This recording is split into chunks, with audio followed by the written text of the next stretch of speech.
welcome to this 2020 WCA Annual Conference virtual workshop. Thank you for participating in our online event. We also want to thank our annual partners and sponsors for their commitment and ongoing support of our 2020 WCA Annual Conference. Please note our virtual workshop presenters will answer questions at the end of their presentation. Be sure to type in your question in the chat or Q&A section at the bottom of your page. If you've called in, simply hit *9 to raise your hand and be unmuted by the host. Again, thank you for your participation in today's WCA Annual Conference virtual workshop. We hope you enjoyed the presentation.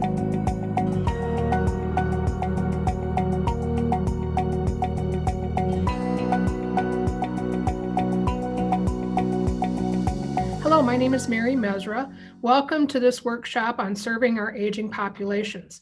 Today I'm going to talk to you about Aging and Disability Resource Centers, better known as ADRCs.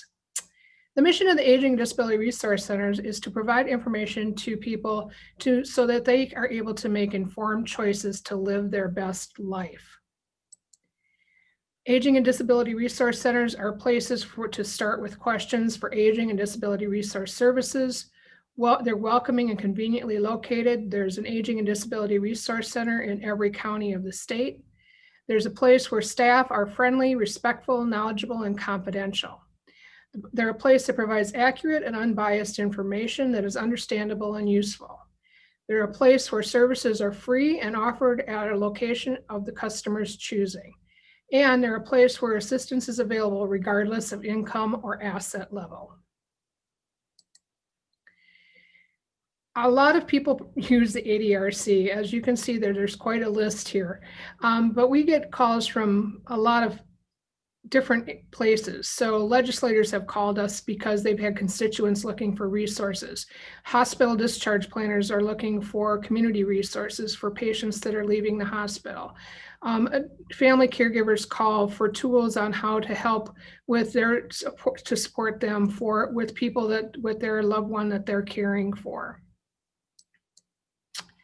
A few fun facts about the Aging and Disability Resource Center. There's 13 regional ADRCs, 35 single ADRCs, 4 tribal ADRSs, 4 tribal governing partners. From 2016 to 2019, the number of ADRCs contacts increased by 11.5%. From 2016 to 2019, customers served by the ADRC increased by 8.5%.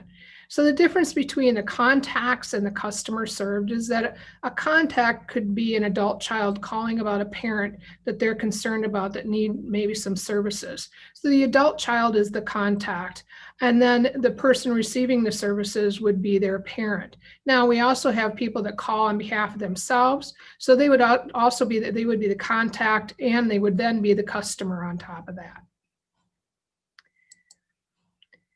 ADRC core services. So we're going to talk a little bit about the core services. Core services are available across the state. So all ADRCs are required to provide these services.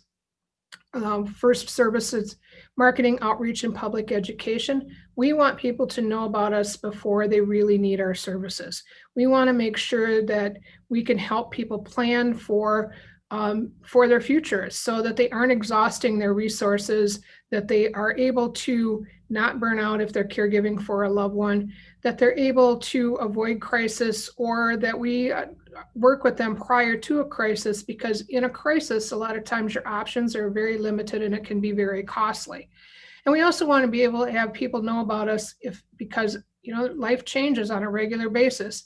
So whenever there's a life change event or that could be negatively affecting their quality of life. Information and assistance specialists, or information and assistance, that's one of our basic services. So people will call, we will talk with them, we will listen about what their needs and concerns are. We will ask them questions about their life and what they want to achieve, what their goals are for long term, where they would like to live, those types of things. Sometimes they're just calling though to say, hey, I need a list of the assisted livings in the area. So we ask them more questions about that. Do they have a pet? Do they need an assisted living that will allow pets? Do they have a car? Do they drive? Do they need an assisted living that has parking and that allows people to keep their vehicle and to drive and be independent? So we will ask those variety of questions, and then we will we will send out a list that's appropriate to the consumer. And then we will talk with them about connecting up with those resources. And if the consumer would like, we can help them connect up to them. If they do not like that, then if they don't want us to help with connecting up with services, then we will probably follow up with them later on to see if they were able to connect with the services, if there was any barriers that were that they had encountered, and if so, do they need different resources, or would they like to have us help them connect the services at that time? Long-term care options counseling. This is a little bit more comprehensive. So this is where we're working pretty ongoing with the customer to find out what exactly they would like to see and what their goals are for long-term care. So we will talk with them about their history, what their preferred lifestyle is, what the goals for the future, if they have any limitations as far as their functioning abilities, if they have what their financial situation is. And then we look and talk to them about what is available out there. We will discuss opportunities and methods for maximizing their independence if they're choosing to stay in their home.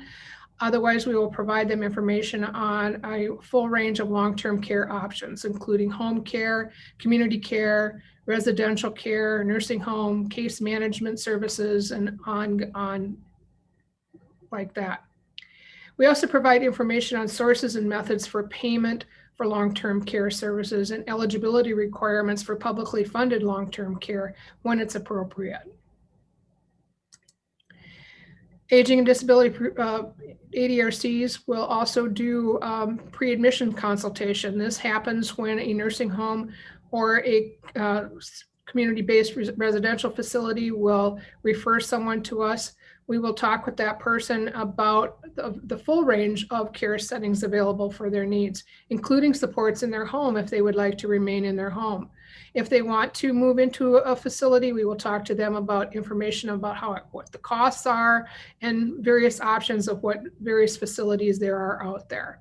We will provide them information on methods to evaluate facility quality, the appropriateness of the facility, and then we will also talk with them about what is available to help them pay for the person's care, eligibility requirements, procedures, how to apply for those, etc. Benefits counseling. We have elder benefits specialists that serve customers 60 and older, and disability benefit specialists that serve customers 18 to 59. Benefit specialists help answer questions and solve problems related to benefits such as Medicare, Medicaid, Social Security, food share, and private health insurance. Access to publicly funded long-term care programs. ADRCs are the place where they can determine if someone will be eligible for publicly funded long-term care. We will talk with people about what is available in their area. We will talk to them about what it takes to be functionally and financially eligible for long-term care services. We will provide them information about the services that are available in their area. Not all services are available across the state. The two that are Family Care and IRIS. Partnership and PACE are only available in certain regions. So we will talk with them about that. Once they decide where or what services that they're going to be looking at, whether it's Family Care or IRIS, then we will talk with them about the companies that are available that provide that. Once that's determined, then we will help them to enroll into that particular program of their choice. Access to other services. So we also provide access to Medicaid, Medicare, Social Security, food share, veteran services, and the list goes on. We can provide access to mental health and substance abuse services. We provide access to emergency services, access to adult protective services. So if someone's calling and asking or calling concerned about somebody who may be in jeopardy of financial abuse or physical abuse or any type of abuse, even self-neglect, we can connect them up with adult protective services. Transitional services, this is done with youth that are 17 and a half that are currently in children's services. We will sit down and talk with the youth and the parents, also working with the schools to provide them with options that are available to them in adult long-term care services. So like I said, this is done with someone who's 17 and a half and transitioning over. Advocacy and community needs assessment. On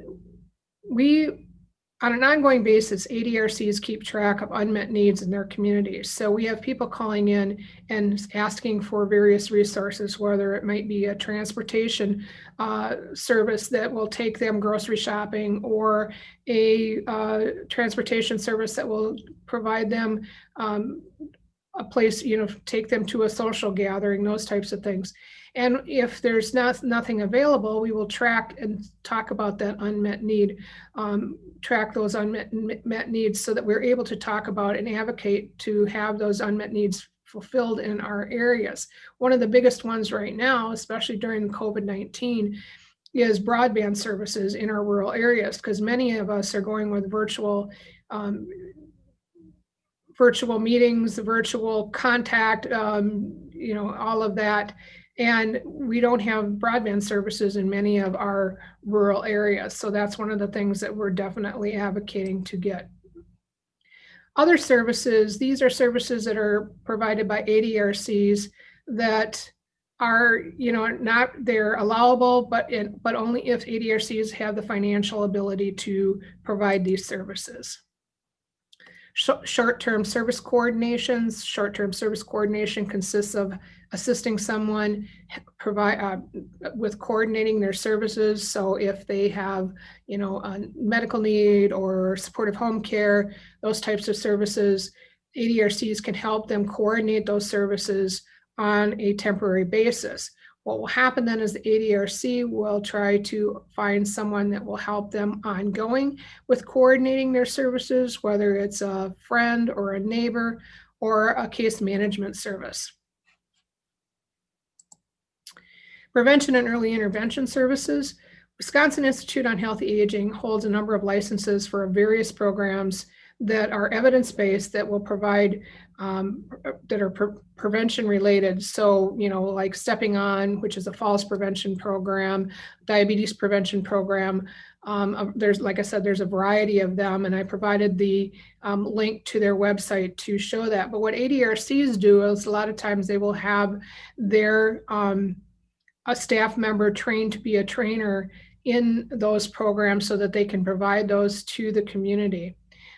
We also connect up with transportation programs and nutrition programs. Many of the ADRCs are integrated with their aging programs, so it's pretty easy to do that. But if they're not integrated, then we work with the aging unit to connect up with those programs. Dementia-specific programs, activities, and services. So in our state, there's 31 dementia care specialists that cover 57 counties and 5 tribal dementia care specialists. The counties that are not covered by dementia care specialists, they have a dementia lead at the ADRC, which the dementia lead is more of like a consultant with other staff because they have been trained specifically in dementia.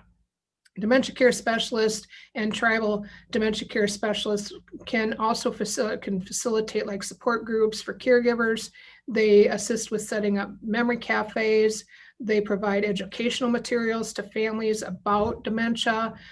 They also have programs that assist families to continue on with supporting the person in their homes if they so choose.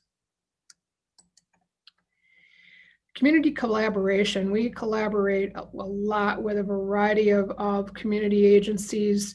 We work a lot with the hospitals and clinics in our area, memory clinics if there's one available. veteran services. We work closely with them, employment organizations, faith-based organizations, long-term care providers, and other state and regional associations. So we are definitely getting the name out there because we do want people to know about ADRCs. To find your local ADRC, I've set this link here. This is a link to the website, the Department of Health Services website. You can go there and click on your county, and that will bring up your local ADRC and the contact information for that ADRC. Thank you for this opportunity to talk about ADRCs. I really appreciate that. It's been a great opportunity, and I hope you have a good rest of your day. Thank you. Hello, everybody. My name is Bob Kellerman, and I am the Executive Director of the, take a deep breath now, the Greater Wisconsin Agency on Aging Resources, otherwise and affectionately known as GWAR from the acronym. And I am here today to talk to you about the Wisconsin Aging Network, especially the aging units that are in each county and tribe in the state of Wisconsin.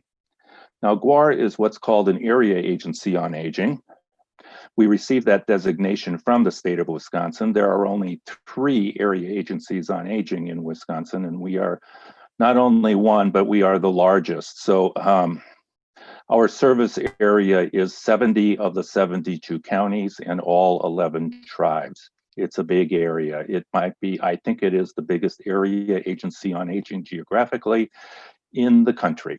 So I'm pleased to be here today to talk about the Aging Network because basically the Aging Network has been my career for the past 40 years or so.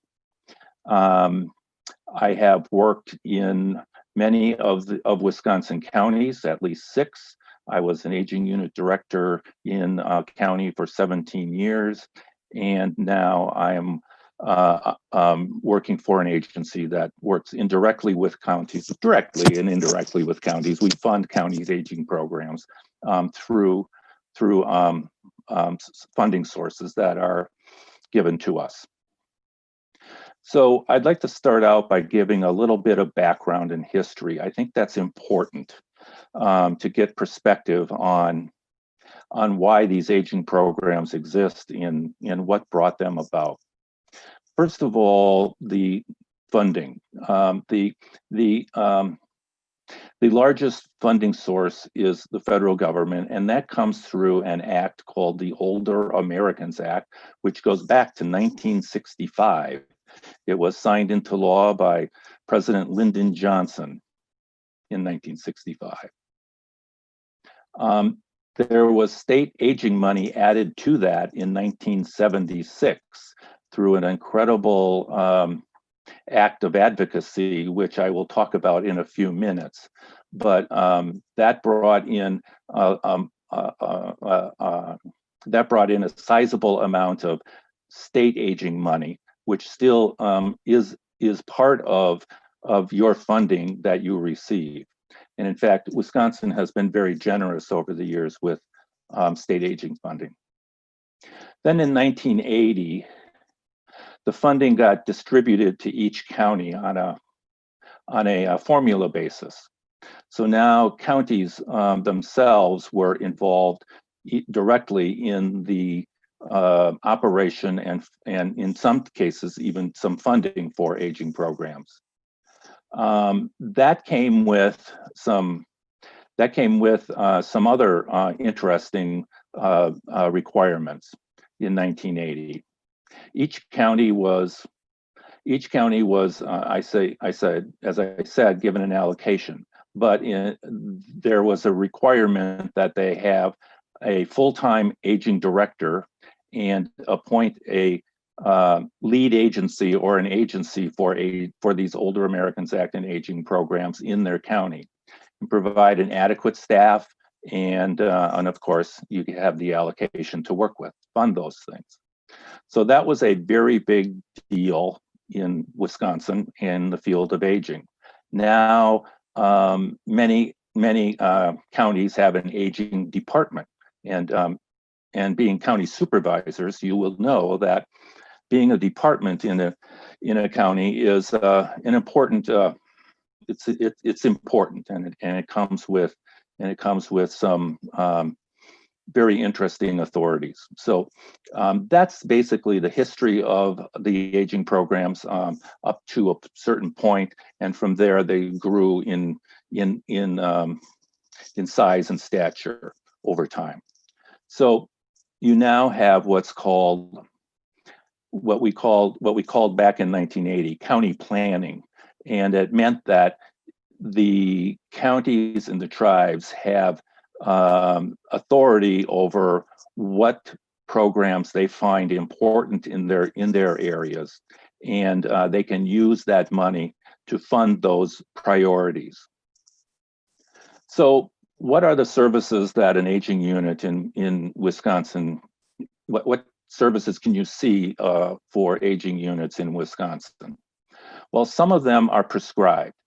The largest one overall is the nutrition program, and I'm sure if you've been around county government for any amount of time, you've heard about the elderly nutrition program. It includes money for congregate meal sites, that would be like at senior centers, and meal programs throughout the community.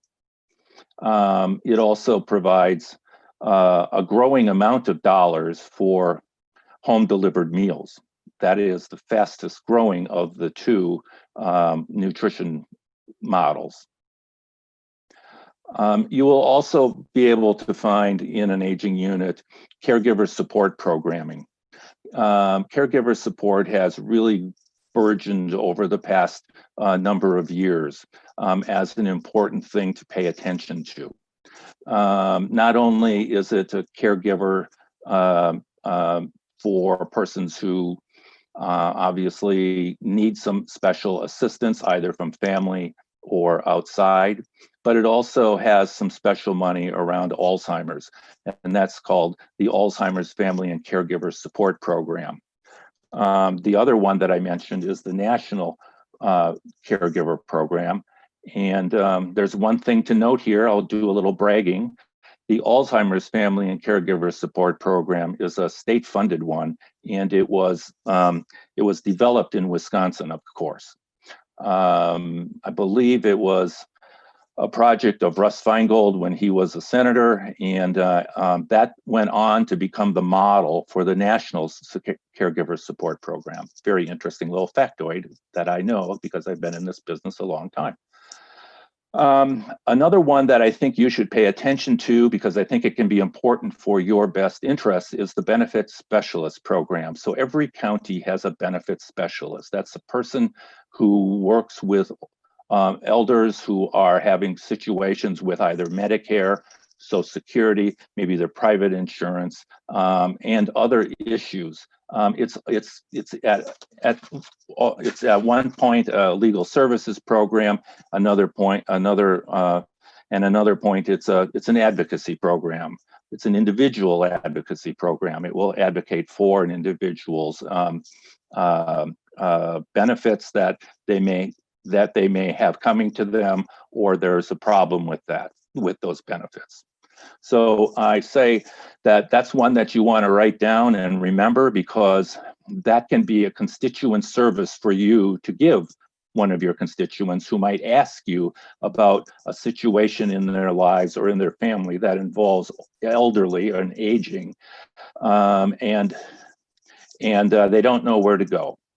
And I would refer them to the Elder Benefits Program.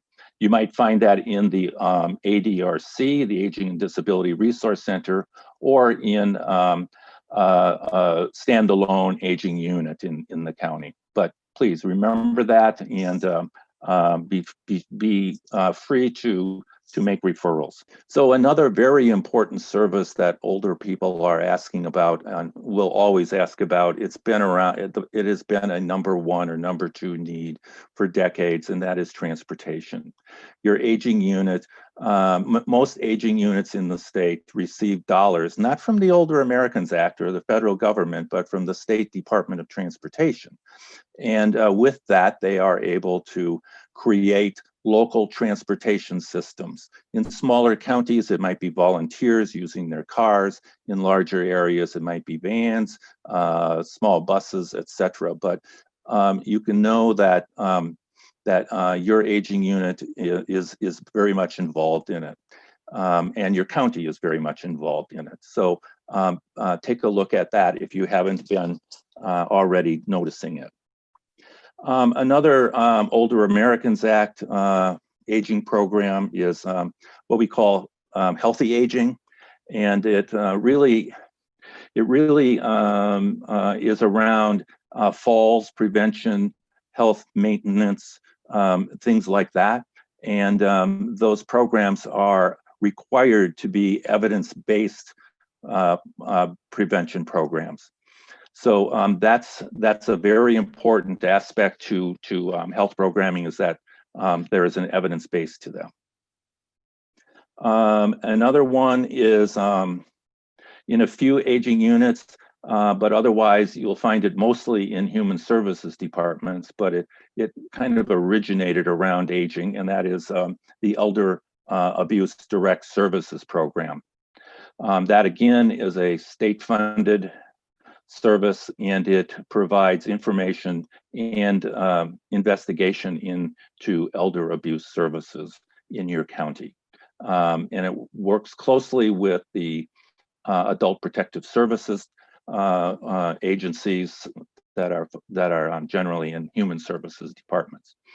So, and lastly, I want to talk about one, not even lastly, the second last one is it's called Title 3B. It doesn't have a really different name to it, so I'm sorry for the acronym and the bureaucracy around that, but that's an interesting one. It's not an extremely large amount of money, but it's very, very flexible, and that's where local planning can benefit from the use of Title 3B money, because it comes with such flexibility. And lastly, I want to emphasize that while it's not a program, it's really an intricate part of your county aging unit, and that is the volunteers.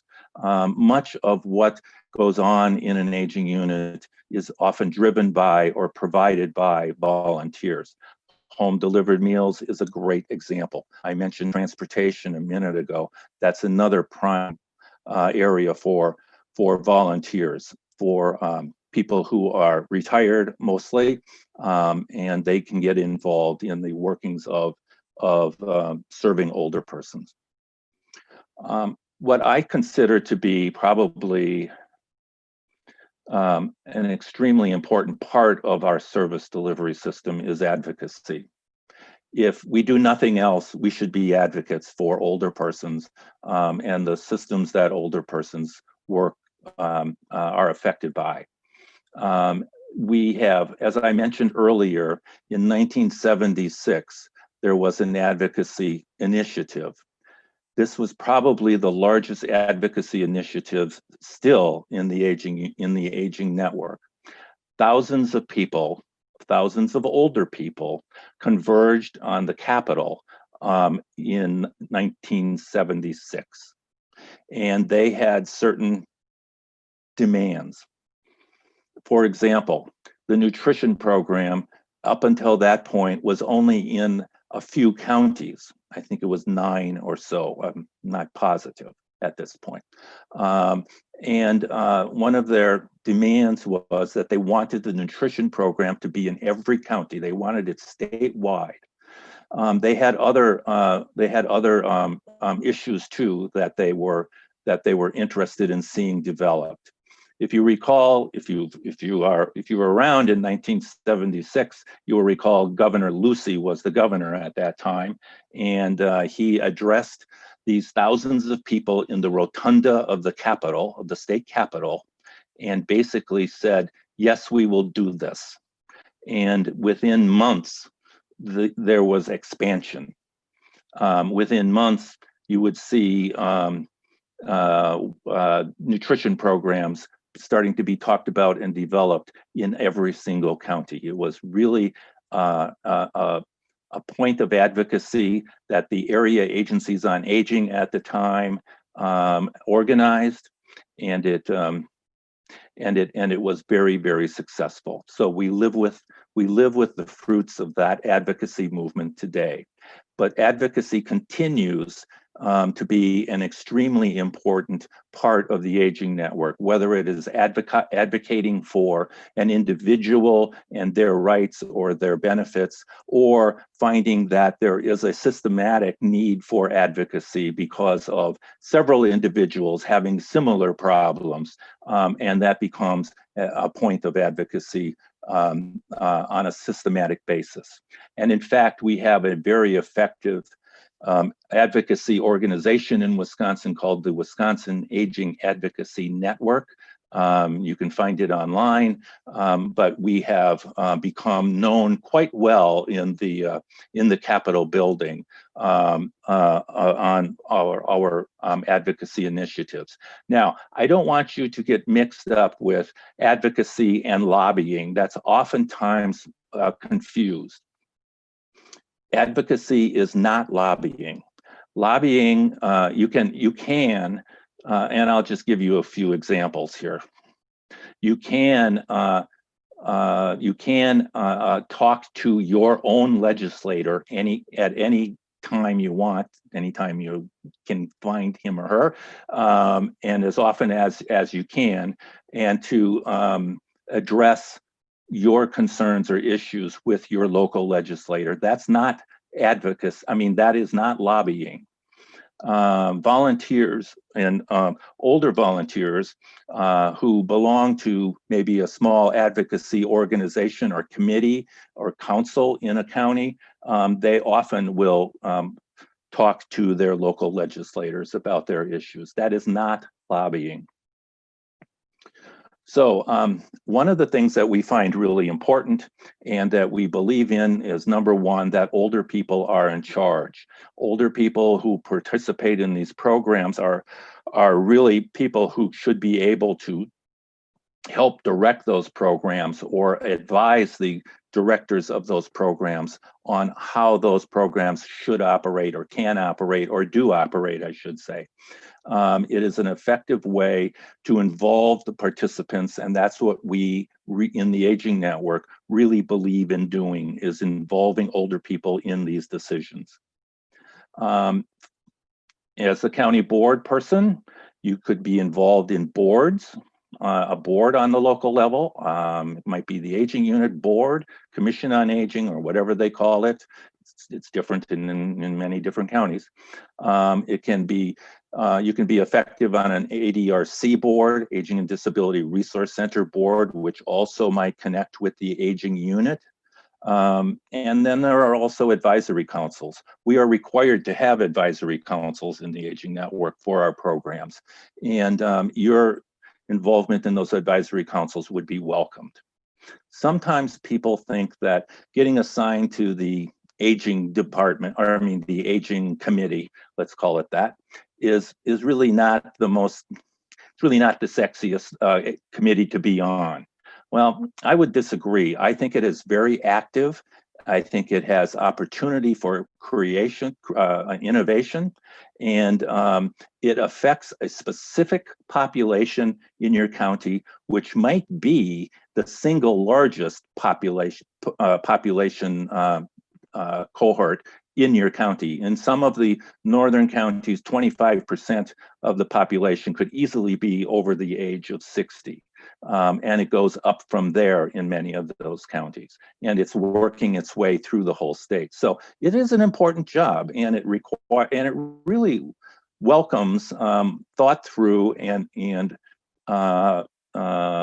dedicated people who want to work in that field. So please take a thought on that. So I gave you a view of the aging network in its ideal state, but now it's COVID. Oh man, has that ever affected these programs that I just listed for you? And the aging units had to turn on a dime. They had to almost start over again. As you can probably see, if you've followed your local aging unit, that the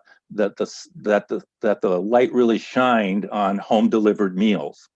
Well, it's true.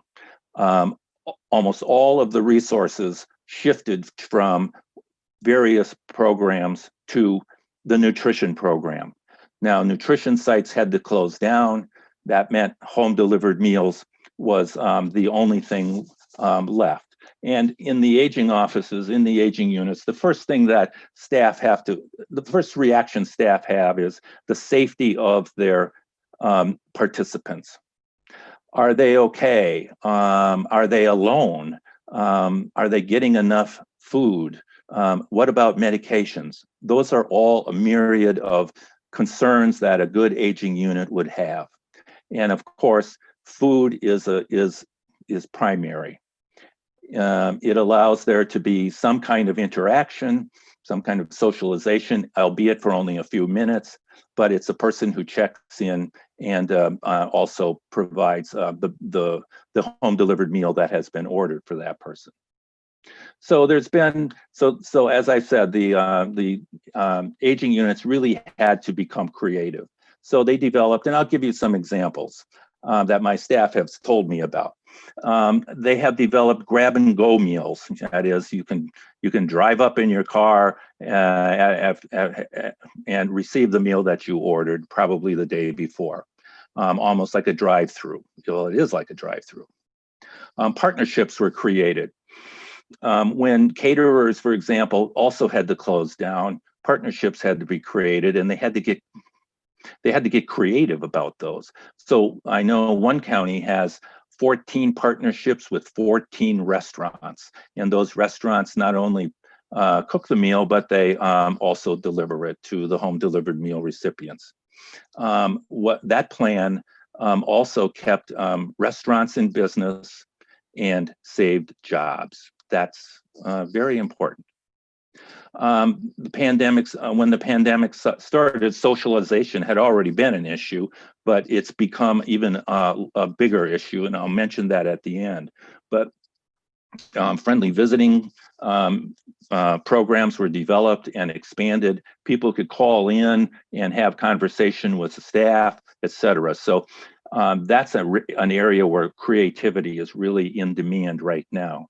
Transportation, volunteers had to give up some of their positions as volunteer drivers because of their own fear for contracting COVID-19. So had to get creative again. School bus drivers and transportation staff in some areas had to be let go. So they were brought on oftentimes in volunteer situations to fill in for the regular drivers. And lastly, it really showed, the pandemic really showed what services needed to be enhanced, what weren't we doing that we could have done better at. And one of the areas that needs to be concentrated on is the increase in diversity in the different cultures and ethnic groups to make sure that their needs as older persons are also being served. And that is something that the Aging Network is working on right now. So I want to give you a little bit of a picture of what COVID has also done financially for the Aging Network. As you know, there were two federal initiatives, funding initiatives, so far in COVID. One was called Families First, and the other one was called the CARES Act. So let me give you a little bit of flair for how things changed in COVID. It'll only take a second here. So pre-COVID, in October 2019 to March 2020, that's 6 months, pre-COVID, there were 480,000 meals served in our area, our 70 county area, about 480,000 congregate meals served in nutrition sites and senior centers, et cetera. When COVID hit, from April to September of this year, that number dropped to 8,600. Now that is a 98% reduction in the number of meals served in a congregate setting in only 6 months. So in the home delivered meals, the opposite happened. Pre-COVID, there were 887,500 meals served, home delivered meals served from October 2019 to March 2020.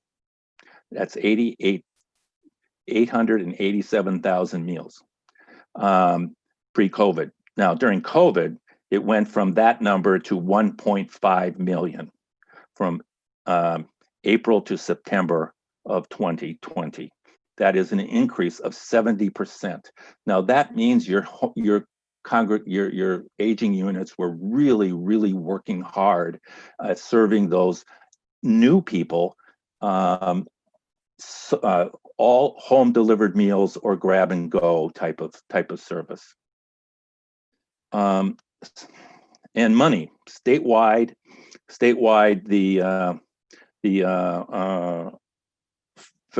Federal CARES Act, or the CARES Act, brought in $14 million extra dollars, and the Families First Act brought in $4.3 million plus. Those are big numbers added to the 23.2 million that they would normally get statewide. But however, that money is almost all spent. So getting through 2021 will probably be okay.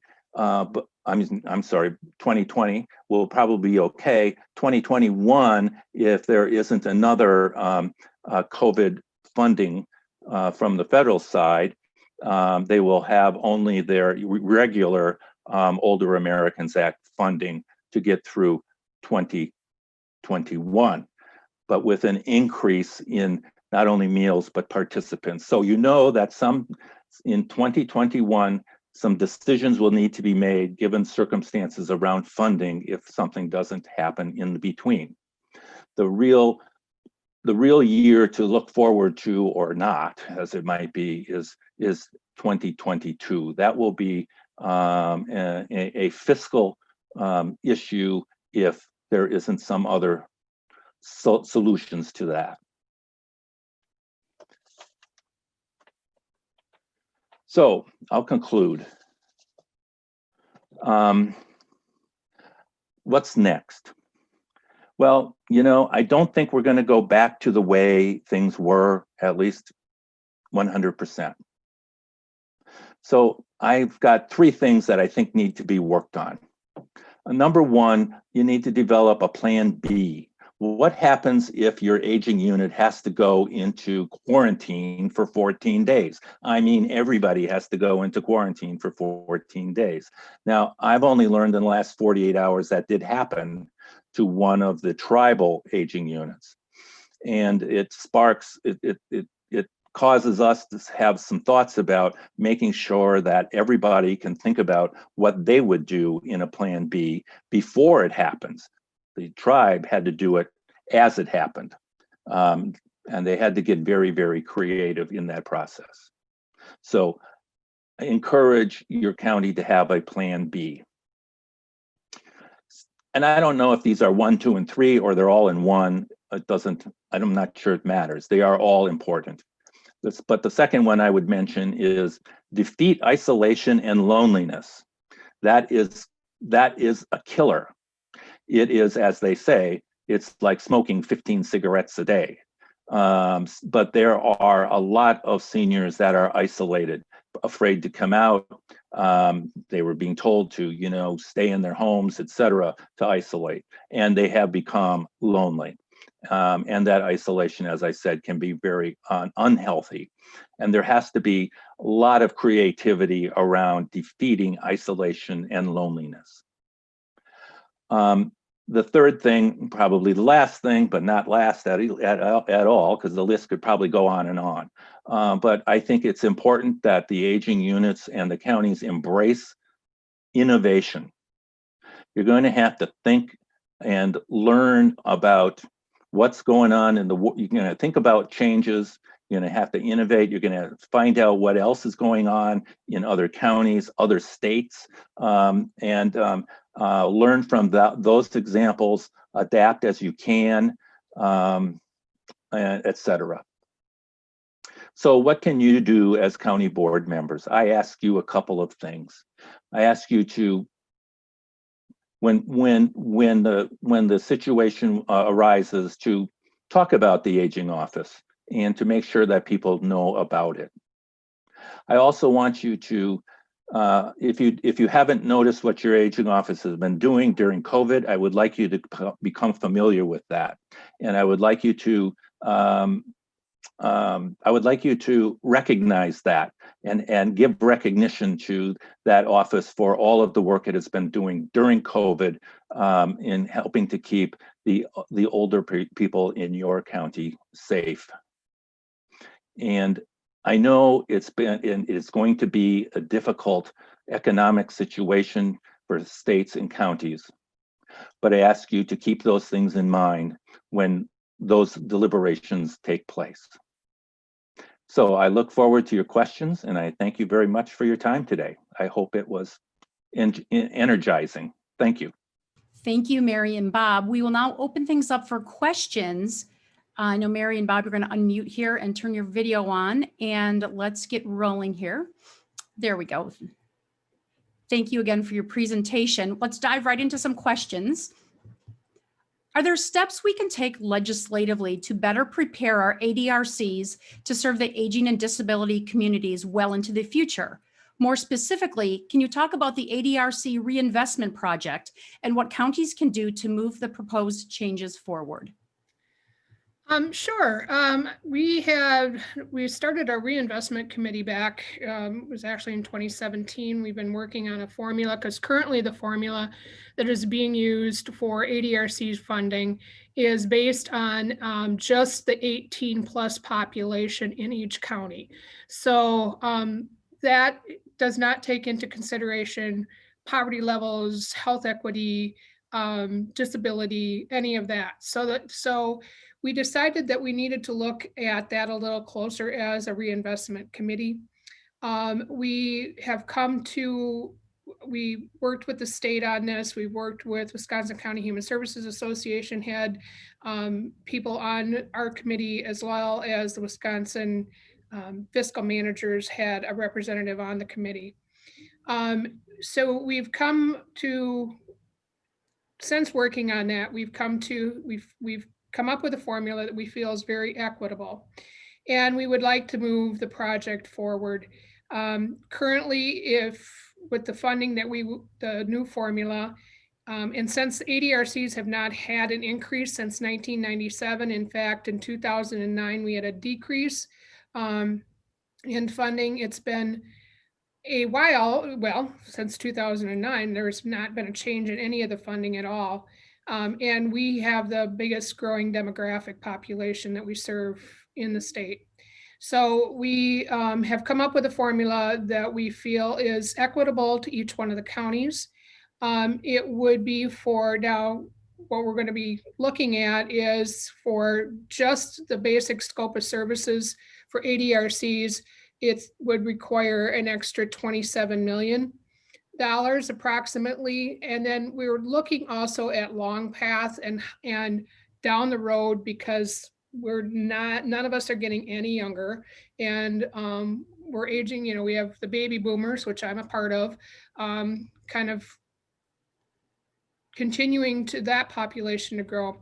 So we are looking to expand services like prevention services, dementia care specialist services throughout the state, a variety of other, services, elder benefit specialist. Well, that's part of the core services.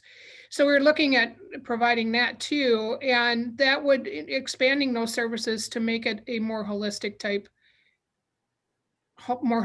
services. So we keep people in their homes longer, we keep people healthier, all of that. So that would be another 25 million. So we're looking at $54 million.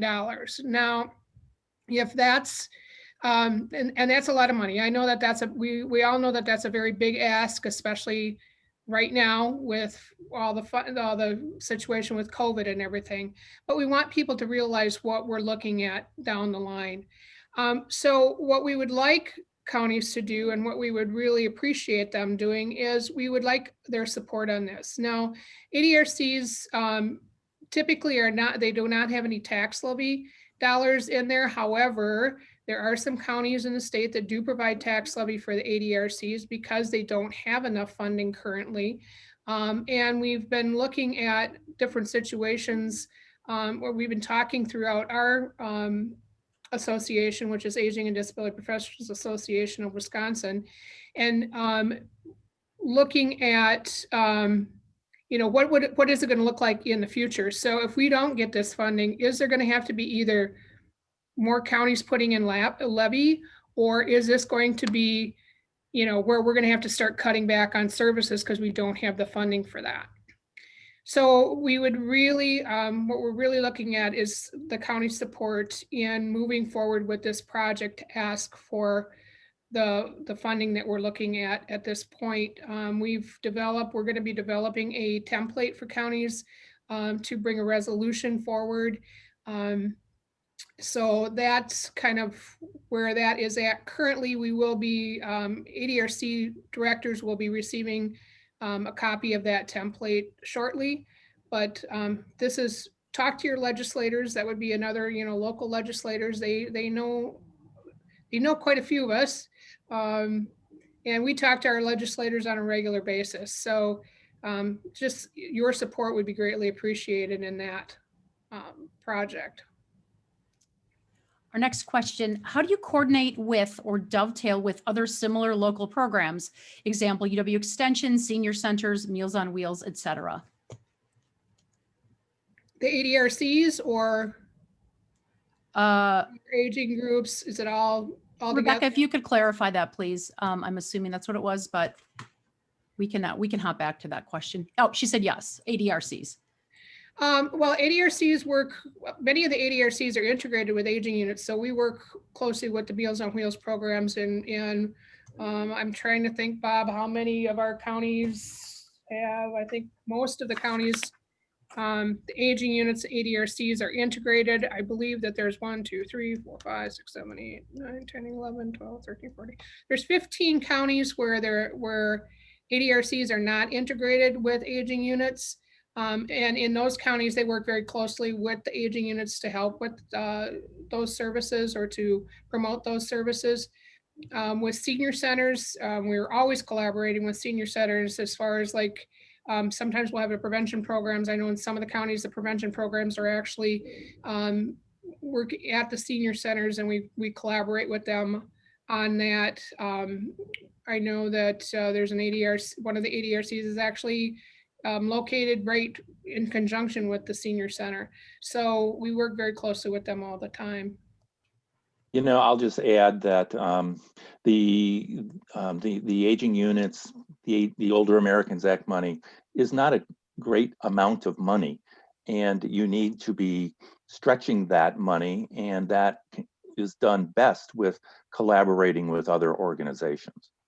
Yes. So an aging unit and ADRC needs to get out and get known by other organizations and work with them. Our next question, what do you see the future of SNF and CBRF? Thinking Mary, thank you. The future of, say that again, I'm sorry. What do you see the future of SNF and CBRF? Wow.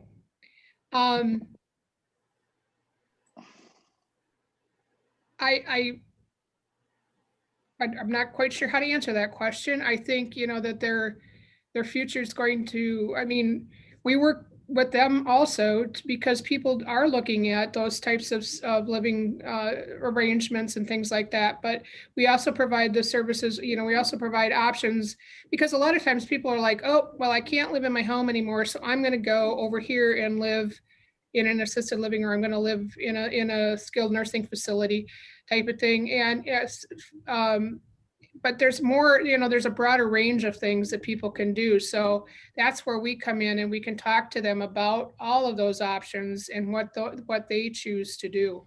So, I think there's a future for all of us, all the agencies out there. Next question. Can you share some examples of innovation to address COVID-related isolation and loneliness? How are these best practices shared across the state and nationally? Well, I mentioned when I was talking, I mentioned friendly visiting calls.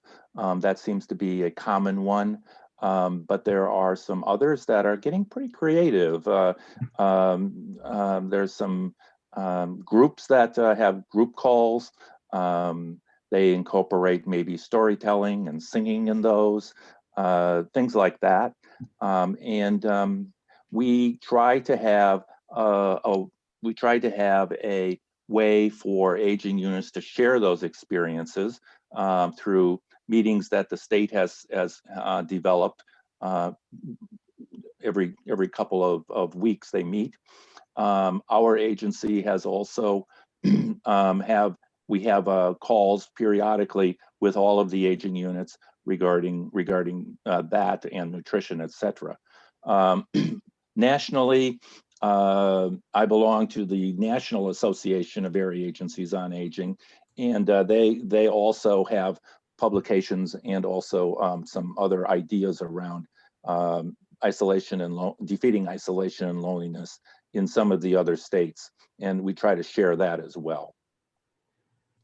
And at some of the ADRCs, they've been doing, I know in our region, we've been sending out like caregiver packets. So, it will contain like, things for someone possibly with dementia who, give them things to do, coloring books, adult coloring books. We also have been doing, one of the things that they've been doing in Greene County specifically is called Crafty Creations, and they've been doing a YouTube video on how to, and they send out a kit and it's kind of like like this month it's putting together a bouquet with lights in a glass and a vase for the holidays types of things. So, and I know other ADRCs are doing the same thing, and making sure that they're doing caregiver support groups via Zoom. They've done book club via Zoom, and a lot more virtual things that are going on locally. We've got more caregiver groups, I think, because of Zoom, and we're getting a lot more people from different counties joining in because they're at different times now, so there's more access to that. And this is one area where lack of broadband is most important. Yes. And obviously, there are many older persons who are not interested in a computer and communicating that way. But there are some ways in which you can still connect. And obviously, telephone is a basic. Yep. When broadband does not work out. Can you explain the numbers for ADRC? You mentioned 31 benefit specialists serving 57 counties. Are the others being served? The other ADRCs have what they call a dementia lead there, but that person typically is doing other things. They're not just specifically a dementia care specialist. So they might be an information and assistance specialist that specializes in dementia, and the knowledge and education behind that. And they will do consulting with other staff, or they will also may also, work with customers specifically with their needs for dementia. So they are covered. It's just that dementia care specialists, they're very specific to working with families and things like that. So the dementia leads, probably they don't have quite as much ability to come in and do like the one-on-one with the families and some education. They'll do education, things like that. But dementia care specialists can go in and do one-on-ones with families. During COVID, it's more like what we call a porch visit, or over the phone a lot, things like that. But yes, they have access to some of that information. Yep. So our one of our advocacy initiatives for the past few years has been to expand the dementia care specialists throughout the state, and that's still one of our goals. And we were pretty successful in the last budget, or the current budget we're in, and I expect that this will continue to grow until all counties have a dementia care specialist. They are very, it's a very good idea to dementia care specialist program. Okay, I think we have time for one last question here. Transportation issues seem to be an ever-increasing concern for our aging population. How can we ensure access to safe and reliable transportation for our aging population? Well, every county has a pot of money that they get from the Department of Transportation, and that's usually the basis for creating the system locally. And in most counties and tribes, the local aging office is the designated organization to handle that. However, it varies from as well. It's a statewide issue. It needs to have people dedicated to looking at it, and you have in each area, you have a transportation coordinating council. You should be familiar with that. Get familiar with that. Try to get on it if you can, and that's a great advisory council for development of the transportation network in your county or tribe. It's important to partner with. In fact, you need to include a partnership with the disability community when you discuss transportation. They can be very helpful with how to enhance your transportation system, and also they will help advocate with you. You have other funding sources on the federal level that can get you vehicles and other types of transportation methods, such as taxi cabs. And lastly, GWAR has a transportation specialist, a person on our staff. His name is Nick Musson, and he really is very helpful consulting with counties and tribes on their transportation systems. So feel free to contact Nick. You can contact Nick through me if you wish, or go to our website and you'll find his contact information. Well, everybody, thank you so much for joining us today for this WCA Annual Conference virtual workshop. A huge thank you to Mary Mezera, Regional Manager of the ADRC of Southwest Wisconsin, and Bob Kellerman, Executive Director of the Greater Wisconsin Agency on Aging Resources. We greatly appreciate all of your time today. All the materials from today's workshop will be found on the Counties Association's homepage later today, wicounties.org. You can also register for next week's WCA Annual Conference virtual workshop. It is our last one of the series, and it is on preparing for the emergency you hope never happens, media and communications, and that is on November 9th at 9 a.m. And that will wrap up our 8-week series. So thank you all again for joining us, and have a great week. Thank you. Thank you.